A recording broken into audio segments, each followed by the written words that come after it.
The land of opportunity, the home of the free, the American dream.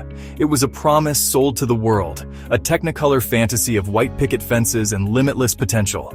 A promise that if you just worked hard, you could have it all. But for the generations growing up in the USA today, that film is starting to burn. The promise is ringing hollow. The dream for many has become a nightmare of debt, anxiety, and impossible expectations. We're about to explore the systemic failures and cultural pressures that make growing up in the United States one of the most uniquely challenging experiences in the developed world. If you're interested in a critical look at the systems that shape our lives, then do yourself a favor and hit that subscribe button and ring the notification bell, because you won't want to miss this. Okay, let's get a crucial disclaimer out of the way first. This video is not an America sucks rant. It is not a dismissal of the opportunities that do exist here, nor is it an attack on the millions of hardworking, kind, and innovative people who call this country home. Many people around the world would still give anything to live and work in the United States, and for good reason. This is, however, a critical examination of the deep-seated systemic flaws that have made the transition into adulthood a perilous and often financially crippling journey for millions of young Americans. We're looking at the foundational cracks in the promise, the things that leave young people feeling like they're starting a race 50 yards behind the starting line. So, with that in mind, let's talk about the first and perhaps most defining burden placed on young Americans, an education system that serves as a gateway to a life sentence of debt.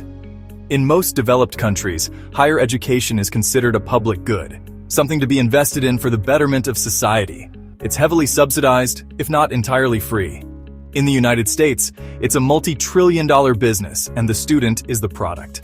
The moment you turn 17, before you can legally buy a beer, you are expected to make one of the most significant financial decisions of your entire life, choosing a college. But you're not just choosing a field of study. You're choosing a price tag that can easily range from $100,000 to over $250,000 for a 4-year degree. Since most families can't afford that, you are encouraged, pushed, and prodded into signing your name on a dotted line for student loans. It's pitched as good debt, an investment in yourself. What they don't tell you is that this debt is a financial parasite unlike any other. It's nearly impossible to discharge in bankruptcy, meaning it will follow you to the grave. The interest rates can be predatory, causing your balance to swell over time, even as you make payments. The result? An entire generation shackled. The total student loan debt in the United States has exploded to over $1.7 trillion. The average graduate leaves school with a debt burden of over $30,000, a negative net worth before they've even received their first professional paycheck. This isn't just a number. It's a dead weight that dictates every choice you make for the next 10, 20, or even 30 years. You can't take a lower-paying job you're passionate about. You can't start a business. You delay buying a house, getting married, having children. You start your adult life playing defense, your income already garnished by a decision you made as a teenager. It's a system that punishes ambition and traps young people in a cycle of debt before they even have a chance to build a life. Now let's say you manage to get a good job to pay off those loans. You're not safe. This brings us to the second worst thing about growing up here, living in constant fear of the American healthcare system. For most Americans, your access to healthcare is not a right. It's a benefit tied to your employer. This creates a terrifyingly precarious situation. If you lose your job, you and your family lose your health insurance. In a country with at-will employment, where you can be fired for almost any reason, this means your family's health is perpetually at the mercy of your boss. But even if you have good insurance, it's a labyrinth of copays, deductibles, and out-of-network charges designed to confuse you and extract as much money as possible. You live with a constant, low-grade anxiety that any medical emergency, a broken arm, a sudden illness, a car accident, could lead to financial ruin. Medical debt is a leading cause of personal bankruptcy in the United States. Stories are everywhere of people receiving bills for tens of thousands of dollars for a simple ER visit, or hundreds of thousands for a necessary surgery. The cost of prescription drugs is famously predatory. The price of insulin, a life-saving drug that is cheap to produce, is so inflated that people are forced to ration their doses, sometimes with fatal consequences. This creates a culture where people avoid going to the doctor for fear of the bill. They ignore symptoms, they self-diagnose, they hope it goes away. You grow up learning that getting sick isn't just a health crisis, it's a financial one. It's a system that forces you to ask, can I afford to be saved? Which is a question no one in a first world nation should ever have to ask. This constant financial pressure, from both education and healthcare, is amplified by our third point, a toxic work culture that glorifies burnout. The American hustle culture is relentless. You're taught from a young age that your value is tied to your productivity. The grind is something to be celebrated. Working 60-hour weeks, answering emails at midnight, sacrificing your weekends, this isn't seen as exploitation, but as ambition. This mentality is baked into the legal framework. The United States is the only advanced economy in the world that does not federally guarantee any paid time off for its workers. There are no mandatory vacation days and no mandatory paid sick leave. Paid parental leave is, honestly, a luxury here, not a right. Now, compare this to European countries where 4 to 6 weeks of paid vacation is actually the legal standard. This isn't just about having time for a holiday. It's really about having time to be human. Time to rest, to recover, to spend with family, and to pursue hobbies. In America, time is basically a commodity that belongs to your employer, and this is coupled with stagnant wages that, frankly, have not kept up with the explosive growth in the cost of living. The price of housing, in particular, has become completely detached from reality for many young people, making the dream of homeownership feel like a cruel joke.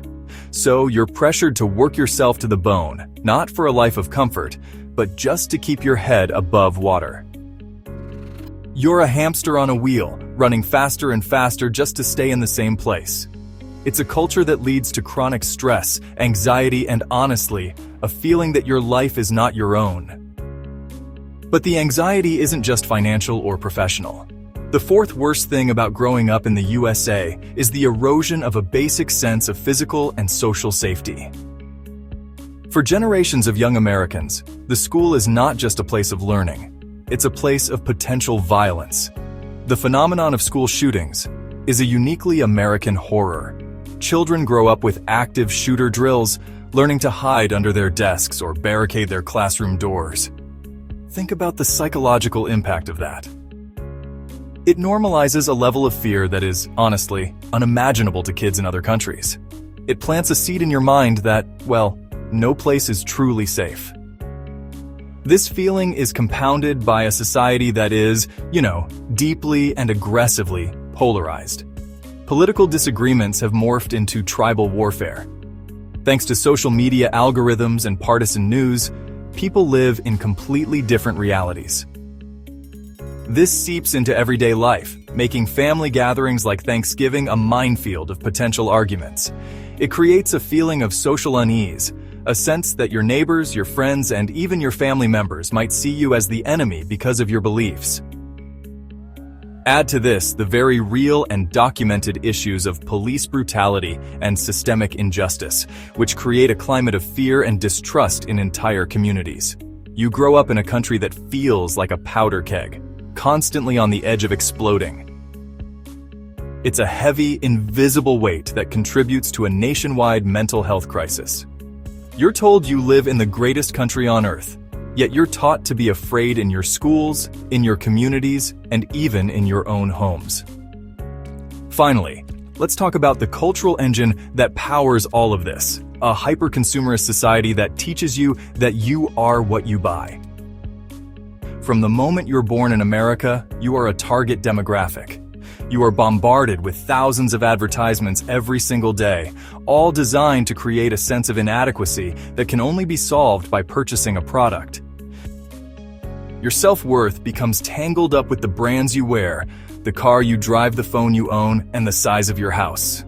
The pressure to keep up with the Joneses is immense.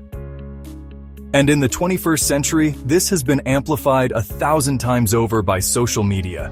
Your feed is honestly an endless parade of curated perfection. Influencers on luxurious vacations, friends with seemingly perfect relationships, and celebrities with impossible bodies.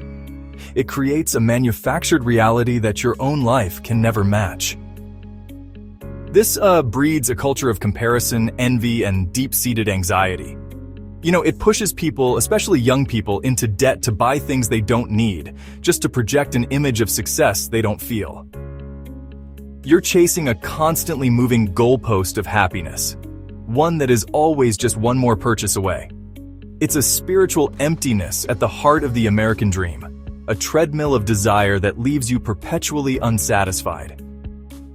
So, when you combine these elements, a crippling debt sentence just for getting an education, a healthcare system that treats you like a customer, a work culture that demands your entire being a constant sense of physical and social danger, and a consumerist machine that preys on your insecurities, you get a portrait of a uniquely challenging place to come of age.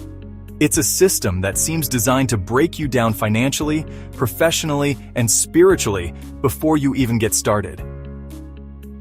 The worst thing about growing up in America is being sold a dream of infinite possibility while being handed a bill for a reality of infinite struggle. What do you think?